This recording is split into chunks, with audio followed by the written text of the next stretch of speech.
फालिज का तो मसला आप देखें ना कि राइट या लेफ्ट में तो खैर बहुत ही ज्यादा खतरनाक होता है क्योंकि हार्ट इन्वॉल्व होता है। तो इसमें तो बिल्कुल ही इंसान का जो जिस्म का हिस्सा है तो बिल्कुल एक आप समझे कि पैरालाइज हुआ हुआ होता है। तो उसके अंदर तो बसर के जिसे कहते हैं ना सुई चुभने का एहसास भी नहीं होता। उसके अंदर आप ये बताएं कि ये कैसा है उसके अंदर ट्रीटमेंट, इसको आप किस तरह से देखिए ट्रीट बेसिकली ये न्यूरोट्रांसमीटर्स पे ही काम करते हैं, नर्वस सिस्टम पे काम करता है ऑक्यूपंक्चर। ठीक है हमारे मसल्स पे, नर्वस सिस्टम पे ये काम करता है।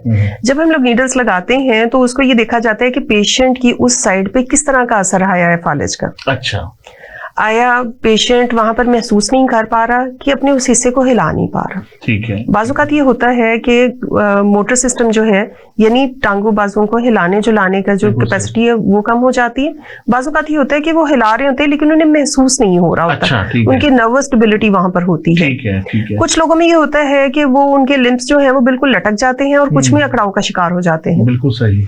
अगर लटक जाते हैं तो उसमें एनर्जी को बहाल करने के लिए न्यूट्रिटिव पॉइंट्स लगाए जाते हैं। अच्छा, जो कि उस पे अपना असर करते हैं और सारा सिस्टम जो है वो पहले से बेहतर हो जाता है और मसल्स की टोन वापस आती है। जबकि जिनमें अकड़ाव हो जाता है वहां पर कोई ना कोई बैरूनी अमल जो है उसकी वजह से ऐसा हुआ होता है जी। तो उसको भी मसल्स की फ्लेक्सिबिलिटी को बेहतर करने के लिए पॉइंट्स लगाए जाते हैं और वो उससे बेहतर हो जाता है। बिल्कुल सही।